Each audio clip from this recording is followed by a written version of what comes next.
வணக்கம் நேத்ரா நிகழ்ச்சியோடு இணைந்திருக்கின்றோம். இப்பொழுது இரண்டாவது பகுதியின் இரண்டாவது விசேட நேர்காணல் பகுதி.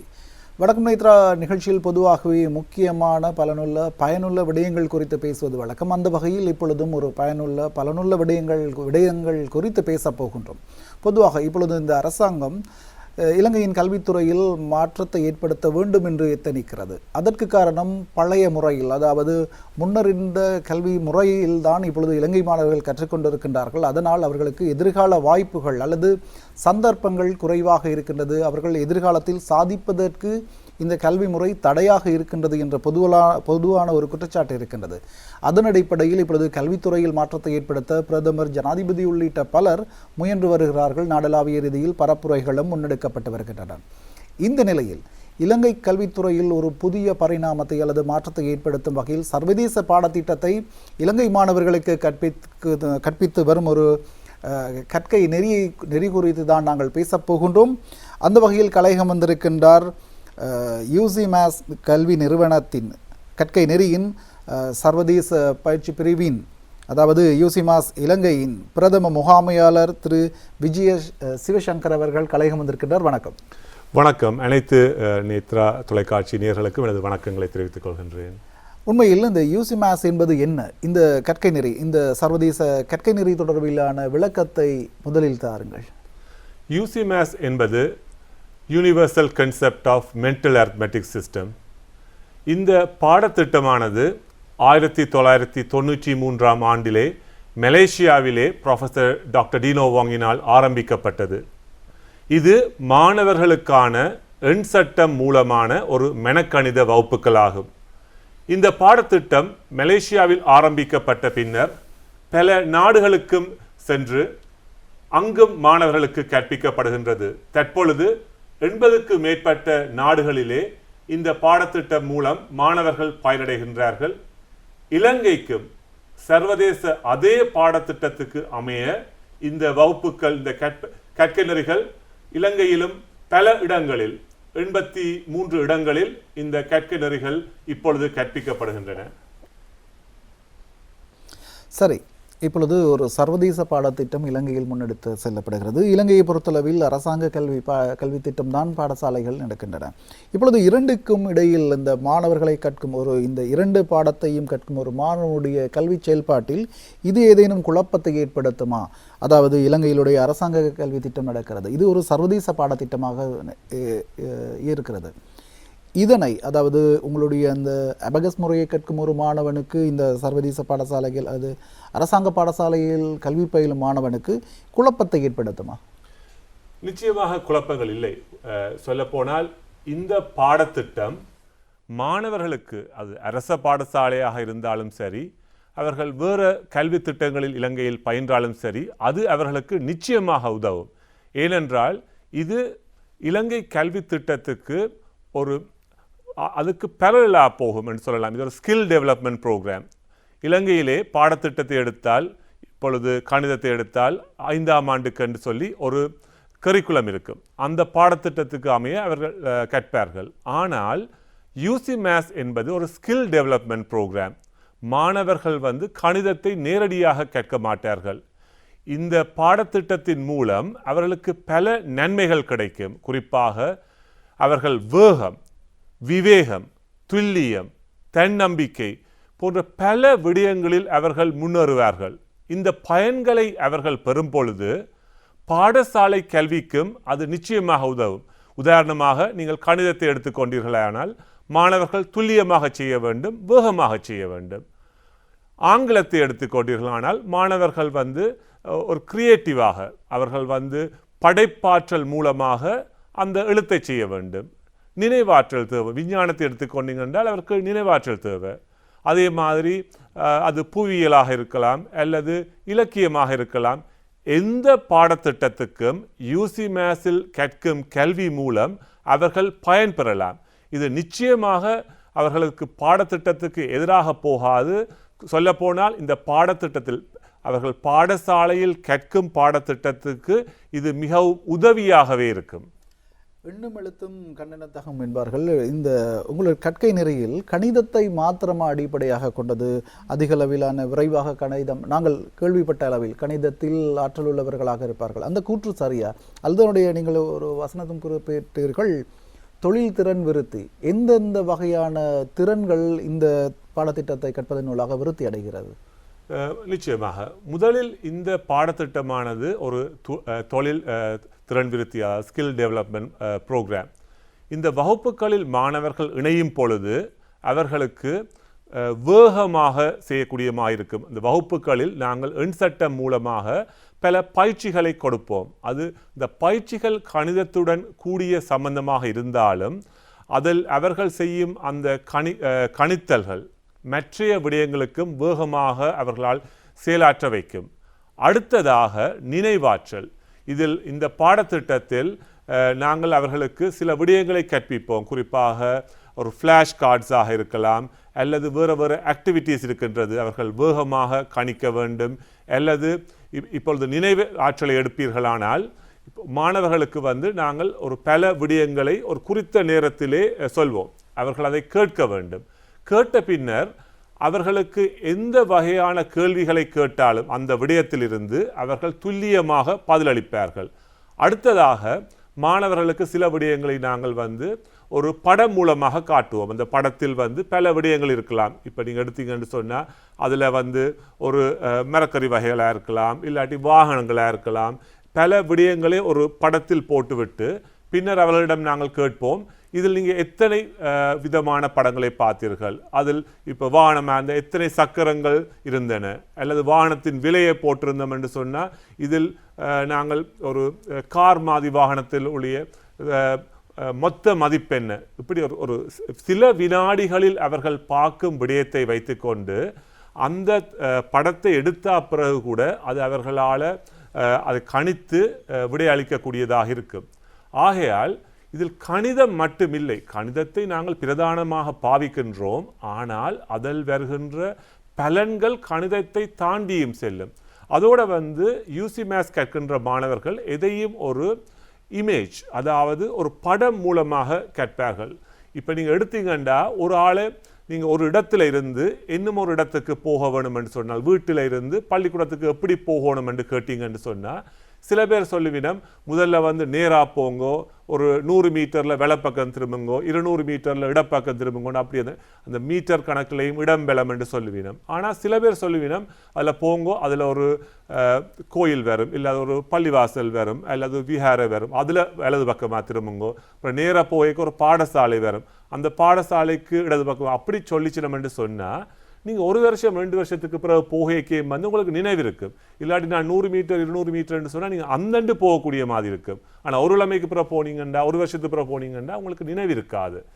அதை போல யூசி மேத்ஸ் மாணவர்களும் எந்த விடயத்தையும் ஒரு இமேஜோட கனெக்ட் பண்ணி வச்சிருப்பார்கள். அதால் அவர்கள் இமேஜ் ரிட்ரீவல், அதாவது அந்த படத்தை எப்படி மூளையில் அவர்கள் சேமித்து தேவையான பொழுது அதை எடுத்து மற்ற பாடங்களிலும் இணைத்து கற்பிப்பார்கள்.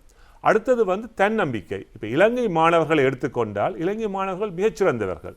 அவர்கள் எந்த நாட்டுக்கு போனாலும் அவர்கள் சிறப்பாக கல்வியில் ஆற்றல் செய்யக்கூடிய திறமைகள் இருக்கின்றன. ஆனால் சில நேரங்களில் அவர்களுக்கு இங்கே கற்பித்த முறையில் இருக்கலாம், வெளிநாடுகளில் செல்லும் பொழுது தயக்கம் காட்டுகின்றார்கள். என்னால் முடியும் என்ற ஒரு தன்னம்பிக்கையை காட்டுகின்றார்கள். திறமை இருந்தும் அதை காட்டாமல் இருக்கும் பொழுது சந்தர்ப்பங்கள் கிடைக்காமல் போகின்றது. இந்த எமது யூசி மேத்ஸ் பாடத்திட்டங்களிலே மாணவர்களுக்கு சந்தர்ப்பங்கள் வழங்குகின்றன. இந்த கற்கை நெறி மாணவர்களுக்கு தன்னம்பிக்கையை கொடுக்கின்றது.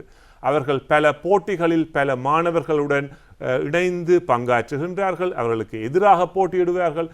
இப்படியான சந்தர்ப்பங்கள் மூலம் அவர்கள் தங்களை நெறிப்படுத்துகின்றார்கள். எந்த சந்தர்ப்பத்திலும் என்னால் முடியும், என்னால் இதை செய்ய முடியும், மற்ற மாணவனை விட நான் சிறப்பாக என்னால் கணிக்க முடியும் அல்லது செயலாற்ற முடியும் என்ற தன்னம்பிக்கையையும் யூசி மேத்ஸ் கொடுக்கின்றது. உண்மையில் நீங்கள் இலங்கையராக இருந்தால், இலங்கையில் பிறந்தாலும் இப்பொழுது புலம்பெயர்ந்து கனடா தேசத்தில் இருக்கிறீர்கள். கனடாவில் உள்ள இந்த பாடத்திட்டம் எவ்வாறு செல்கிறது? அவங்களுடைய மாணவர்களுடைய ஆர்வம் இந்த சர்வதேச பாடத்திட்டத்தில் எவ்வாறு இருக்கிறது?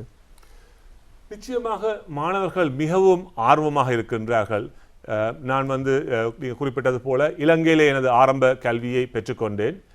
இந்த ஆரம்ப கல்வி மூலம் நான் கனடா சென்ற போது கூட என்னால் சிறப்பாக அங்கு கற்க முடியதாக இருந்தது. கனடாவிலே நான் கணிதத்துறையிலே பட்டம் பெற்றேன். அதற்கு மூல அடிப்படை இலங்கையிலே கிடைத்தது. இலங்கை மாணவர்கள் வெளிநாடுகளில் சென்று கற்றால் கூட திரும்பவும் இலங்கைக்கு வந்து எமது மற்ற மாணவர்களையும் நெறிப்படுத்த வேண்டும் என்ற ஆர்வம் எனக்கு இருக்கின்றது. ஆகையால் இப்படியான பாடத்திட்டங்களில் மாணவர்கள் இலங்கையில் இணையும் பொழுது அவர்கள் வெளிநாடுகளில் சென்றாலும் சிறப்பாக செய்யலாம். மீண்டும் நாட்டுக்கு வந்து எமது அடுத்த சந்ததியினரை வழிப்படுத்துவதற்கு இந்த வகுப்புகள் உதவுகின்றன. உண்மையில் நாட்டுக்காக நீங்கள் ஒரு பாரிய பணியை செய்கிறீர்கள், அதை நாங்கள் பாராட்டுகிறோம். உண்மையில் கனடா தேசம் 2 நாடுகளை நீங்கள் சந்தித்திருக்கின்றீர்கள். தொழில் முறையாக வாழ்க்கை முறையாக நீங்கள் 2 நாடுகளில் பழக்கப்பட்டிருக்கின்றீர்கள். உண்மையில் இந்த கல்வித்துறையில் மேம்படுவதற்கு இலங்கையிலிருந்து கனடாவிலிருந்து இலங்கை, கனடாவிலிருந்து நாங்கள் என்னென்ன விடயங்களை எடுத்துக்கொள்ள வேண்டும்? இலங்கை மாணவர்களும் சர்வதேச மட்டத்தில் ஜெயிக்க வேண்டும், அதுதான் நமது அடிப்படை நோக்கமாக இருக்கிறது. என்னென்ன விடயங்களை அந்த நாட்டிலிருந்து நாங்கள் எடுத்துக்கொள்ள வேண்டும், கற்றுக்கொள்ள வேண்டும்? இந்த பாடத்திட்டத்தை எடுத்துக்கொண்டீர்கள், இது ஒரு சர்வதேச பாடத்திட்டம். கனடா போன்ற பல நாடுகளில் செய்யப்பட்ட ஆராய்ச்சி மூலமாக இந்த பாடத்திட்டம் முன்னேற்றப்பட்டது. வேறு நாடுகளில் கூடுதலாக வந்து பிராக்டிக்கல் என்று சொல்வார்கள், செயன்முறையில் கூடுதலாக இருக்கும். இலங்கையில் நாங்கள் தியரி, அதுக்கு கூட முக்கியத்துவம் கொடுக்கின்றோம். அப்போ என்ன, இப்போ நாங்கள் எங்களது மாணவர்களுக்கு பயிற்சி அளிக்க வேண்டும் என்று சொன்னால் செயன்முறையில் ஒரு விடயத்தை படித்தார்கள் என்றால் அதை எப்படி அப்ளை பண்ணுவது, எந்த சந்தர்ப்பத்தில் அதை பாவிப்பது போன்ற விடயங்களை நாங்கள் அவர்களுக்கு கற்றுக் கொடுக்க வேண்டி இருக்கின்றது. ஏனென்றால் வெளிநாடுகளில் வந்து மாணவர்கள் ஒரு விடயத்தை கற்றால் அதை நேரடியாக பயன்படுத்த மாட்டார்கள். அந்த கற்கும் பொழுது அவர்களுக்கு குறிப்பாக நேரத்தை அவர்களுக்கு சரியாக செலவிட வேண்டும். ஏனென்றால் நாங்கள் ஒரு பரீட்சை ஒரு நாள் இருக்கும், அடுத்த நாள் இன்னொரு பரீட்சை இருக்கும். அப்போ சரியாக நேரத்தை செலவிட வேண்டும். மற்றது வந்து மாணவர்கள் வந்து ஒரு குறிப்பிட்ட நேரத்தில் வந்து விடையளிக்க வேண்டும். ஏனென்றால் அவர்களுக்கு வந்து ஒரு மணித்தியாலத்தில் விடையளிக்கிறதுக்கும் அரை மணித்தியாலத்தில் விடையளிக்கையும் அவர்களுக்கு வந்து நிறைய அழுத்தங்கள் இருக்கும். அப்படியான பயிற்சிகளை வந்து இந்த பாடத்திட்டத்தில் கொடுக்கின்றோம். ஏனென்றால் வெளிநாட்டு திட்டங்களிலே நாங்கள் பார்த்திருக்கின்றோம், மாணவர்கள் வந்து அங்கு சிறப்பாக செயலாற்றுவதற்கு சில அடிப்படை வித்தியாசங்கள் இருக்கின்றது. குறிப்பாக மாணவர்களுக்குரிய தன்னம்பிக்கை, மற்றது வந்து எஃபிஷியன்ட் என்று சொல்வார்கள். இப்போ நாங்கள் வந்து எந்த ஒரு விடயத்தை எடுத்தாலும் சில பேர் அது நான் தொடங்கிட்டு அது முடிச்சா சரி, இன்றைக்கு முடிக்கலாம், நாளைக்கு முடிக்கலாம், இல்லாட்டி அதை வந்து ஒரு மாதம் சென்று முடிக்கலாம் என்று யோசிப்பார்கள். ஆனால் ஒரு சிறந்த மாணவன் இதை எப்படி ஒரு குறைந்த நேரத்தில் சிறப்பாக செய்ய வேண்டும் என்று பார்ப்பார்கள். அப்படியான விடயங்களை வந்து இந்த பாடத்திட்டத்தில் நாங்கள் கற்பிக்கின்றோம். இது வந்து முடிக்கிறது மட்டுமில்லை, இது வந்து நீங்கள் மற்றவர்களை விட எப்படி சிறப்பாக செய்யலாம். மற்றது வந்து ஒரு முறை நீங்கள் ஒரு விடயத்தை செய்தீர்களா இருந்தால் அடுத்த முறை செய்யும் பொழுது அதை விட எப்படி திறமையாக செய்யலாம். இல்லாட்டி நீங்கள் ஒரே விடயத்தை திருப்பி திருப்பி செய்யும் பொழுது கண்டுபிடிப்புகள் வராது. இப்போ நாங்கள் புதிய உலகத்தில் வாழ்ந்து கொண்டிருக்கின்றோம், கணனி யுகம், குறிப்பாக ஆர்டிஃபிஷியல் இன்டெலிஜென்ஸ். ஒரு கொஞ்ச நாள் போக பல வேலைகள் இல்லாமல் போகும் என்று சொல்கின்றார்கள். ஆனால் இந்த ஆர்டிஃபிஷியல் இன்டெலிஜென்ஸை எப்படி பயன்படுத்துவது என்பது நாங்கள் கற்க வேண்டும். அப்போ நீங்கள் யோசிக்கலாம், இந்த யூசி மேத்ஸுக்கோ இல்லது எண் சட்டத்துக்கும் ஆர்டிஃபிஷியல் இன்டெலிஜென்ஸுக்கும் என்ன சம்பந்தம் என்று. லாஜிக், எந்த ஒரு கணனிக்கும் லாஜிக் தேவை. அந்த லாஜிக் வந்து என்றைக்குமே இல்லாமல் போகாது. ஆகையால் நாங்கள் மாணவர்களுக்கு கடந்த காலத்தில் நாங்கள் கற்றதை வைத்து நிகழ்காலத்தில் கற்பதையும் வைத்து எதிர்காலம் எப்படி இருக்க போகின்றது. இன்று 10 வயதாக இருக்கிற மாணவன் நாளைக்கு 20 வயசு வரும் பொழுது அவருக்கு என்ன தேவைப்படும், அதைத்தான் நாங்கள் அவர்களுக்கு கற்பிக்க வேண்டும். உண்மையில் நீங்கள் அந்த பதிலிலிருந்து ஒரு கேள்வி, இப்பொழுது இந்த எண் சட்டம் அபகாஸ் முறை, நீங்கள் எண் சட்டம் கணிப்பு என்று சொன்னீங்க, கிட்டத்தட்ட 2000 ஆண்டு பழமையானது. இந்த பொறிமுறை, இந்த பொறியை வைத்துக்கொண்டு சமகாலத்தில், அதாவது ஏஐ யுகத்திற்கு வந்துட்டோம், நவீன தொழில்நுட்ப காலம், ஏஐ தொழில்நுட்பம் வந்துவிட்டது. பரவலாக பலருடைய வேலை வாய்ப்புகளை கணிப்பதெல்லாம் மிக இலகுவாக வந்துவிட்டது, மொழி மாற்றம் செய்வதும் இலகுவாக. இந்த பாடத்திட்டத்தை இந்த ஏஐ தொழில்நுட்ப காலத்தில் எவ்வாறு வெற்றி கொள்ள முடியும், அல்லது ஏஐ தொழில்நுட்பம் வந்திருக்கும் இந்த காலத்தில் உங்களுடைய அந்த செயன்முறை நடைமுறையில் சாத்தியப்படக்கூடிய விடயமாக இருக்கிறதா? இது எண் சட்டத்தை எடுத்துக்கொண்டீங்கன்னா இது 2000-3000 ஆண்டு பழமையானது. குறிப்பாக சைனா, ஜப்பான் போன்ற நாடுகளில் வந்து இதை கணித்தலுக்காக பயன்படுத்தினார்கள். அவர்கள் வந்து மூளை வளர்ச்சிக்காக அந்த நாட்களில் பயன்படுத்தவில்லை, கணித்தல். இப்போ ஏஐ எடுத்தீங்கன்னு சொன்னால் ஜப்பான், சைனா போன்ற நாடுகளில் ஏஐ மிகவும் முன்னேறி இருக்கின்றது. அப்படியான நாடுகளில் இப்படியான அடிப்படை பாடங்களில் அவர்கள் கவனம் செலுத்துகின்றார்கள். இப்பொழுது ஏஐக்கு ப்ரோக்ராமிங் தேவை. ஆனால் அந்த ப்ரோக்ராமை கூட ஏஐ எழுதும். ஆனால் அந்த அடிப்படைகள் இப்போ எப்படி இந்த விடயங்களை ஒரு ரிக்குவயர்மெண்ட் என்று சொல்வார்கள், ஒரு தேவைக்கு ஏற்ற மாதிரி எப்படி நாங்கள் ப்ரோக்ராம் எழுதலாம், அதுக்கு வந்து நாங்கள் பல விடயங்களில் ஒன்றாக போட வேண்டும். அதாவது முதலில் எது வர வேண்டும், அடுத்ததாக என்ன வர வேண்டும், அப்படிப்பட்ட லாஜிக்ஸை வந்து நாங்கள் இந்த எண்சட்ட வகுப்புகள் மூலமாக கற்பிக்கின்றோம். ஏனென்றால் இப்போ ஒரு கால்குலேஷன் எடுத்தீங்கன்னு சொன்னால் ஃபார்முலா இருக்கின்றது அந்த பீட்ஸ் மூமெண்ட்டில். அப்போ முதலில் வந்து எந்த எண்ணை நாங்கள் எந்த பீட்ஸை மூவ் பண்ண வேண்டும், அடுத்ததாக எந்த பீட்ஸ். அப்போ சிறிய கேள்வியாக இருந்தால் எந்த ஆர்டரில் செய்ய வேண்டும், அது வந்து பெரிய கணக்காக இருந்தால் என்ன செய்ய வேண்டும், அப்போ இந்த தேவைக்கு நீங்கள் இப்படி செய்ய வேண்டும், அது இன்னொரு விடயமாக இருந்தால் இப்படி செய்ய வேண்டும், 10 எண்கள் ஒன்றாக இருந்தால் ஒன்று செய்யணும். இப்படியான விடயங்களை கற்பிக்கும் பொழுது இந்த கம்ப்யூட்டர்ஸுக்கு தேவையான இந்த லாஜிக்கையும் நாங்கள் இதில் கற்பிக்கின்றோம். இதுதான் உதவுகின்றது. ஆதி காலத்தில் கணித்தலுக்கு பாவித்த இந்த எண் சட்டம் இன்று இந்த தொழில்சால் மேம்பாட்டுக்கு உதவியாக கற்பிக்கப்படுகின்றது. சில அடிப்படை கோட், சில விடயங்களை உருவாக்குவதற்கு, இந்த நுண்ணறிவை மேம்படுத்துவதற்கு இந்த விடயங்கள் அடிப்படையில் ஒரு உதவி புரிகிறது. நீங்கள் கணி எடுத்தீங்கன்னா எல்லாமே ஒரு சைபர் மற்றும் ஒன்றை வைத்து தான் செய்யப்படுத்துது. அப்போ இந்த எண் சட்டத்தால் நீங்கள் என்ன செய்யலாம்னு யோசிச்சிங்கன்னா, ஒரு சைபர் ஒன்றை வைத்து நாங்கள் இவ்வளவு முன்னேறலாம் என்று சொன்னால் நிச்சயமாக இப்படியான இந்த டூல்ஸை வைத்தும் நாங்கள் மாணவர்களுக்கு சிறப்பாக கற்பிக்க முடியும். சரி, இலங்கையில் நீங்கள் ஒரு சாதனை முயற்சியில் ஈடுபட்டிருப்பதாக கேள்விப்படுகிறோம், அதை பற்றி சொல்லுங்கள். இந்த ஆண்டு இலங்கையிலே யூசிமேஸ் காம்படிஷன் ஒன்றை வைக்கின்றோம். இது ஒவ்வொரு ஆண்டும் இலங்கையில் நடைபெறுகின்றது. இந்த ஆண்டு ஆகஸ்ட் 23ஆம் தேதி அலரி மாளிகையில் இடம்பெற இருக்கின்றது. இந்த போட்டியிலே 2500க்கு மேற்பட்ட மாணவர்கள் எழுத்து மூலமான பரீட்சைக்கும் 1000க்கு மேற்பட்ட மாணவர்கள் வாய்மொழி மூல பரீட்சையிலும் பங்கு பெற்ற இருக்கின்றார்கள்.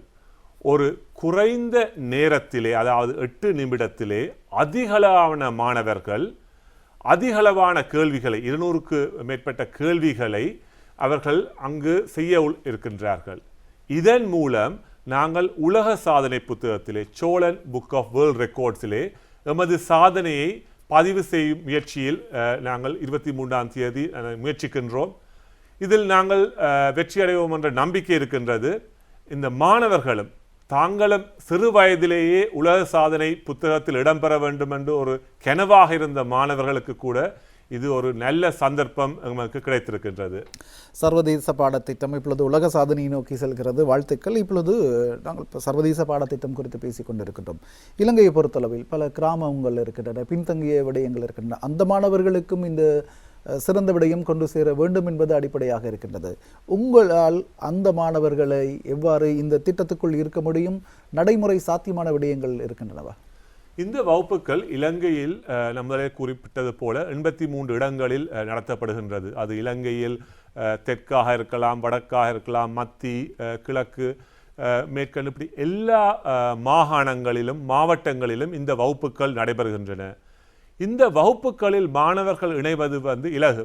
அத்துடன் மாத கட்டணங்களும் நாங்கள் எந்த மாணவனும் இணையக்கூடிய வகையில் தான் வைத்திருக்கின்றோம். இதில் வந்து ஒரு தொழிற்சார் நகரங்களிலோ அல்லது வேறு மாவட்டங்களில் உள்ள மாணவர்களுக்கு இணைவது கஷ்டம் என்றோ இல்லை, எந்த மாணவனும் இணைய முடியும்.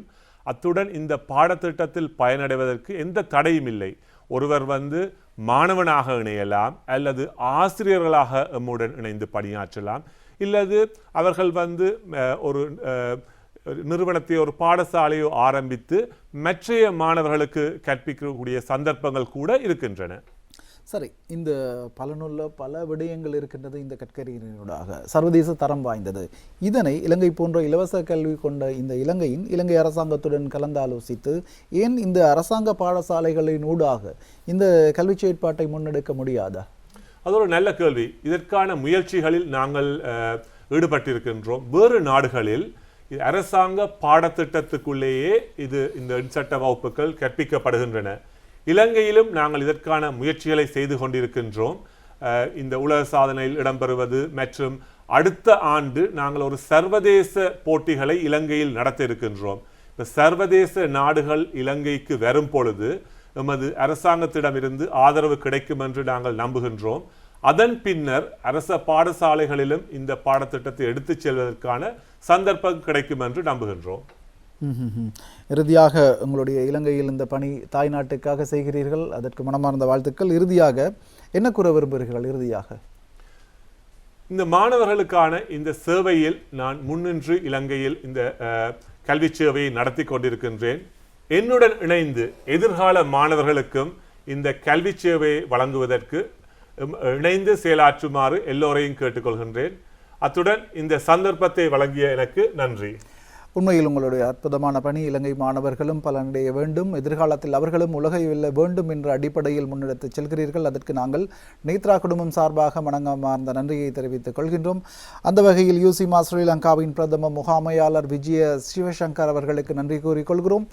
அத்துடன் இன்றைய நிகழ்ச்சியும் நாங்கள் நிறைவு செய்ய நேரத்தை நெருங்கிவிட்டோம். இன்றைய தினம் தயாரிப்பாளராக ஈடுபட்ட தனஞ்சயன் அவருக்கு ஒத்துழைப்பு வழங்கிய சஜாவுக்கும் நன்றி கூறிக்கொண்டு ஏனைய தொழில்நுட்ப கலைஞர்களுக்கும் நன்றி கூறிக்கொண்டு விடைபெறுகிறோம். மீண்டும் மற்றொரு நிகழ்ச்சியில் சந்திக்கலாம். நன்றி, வணக்கம்.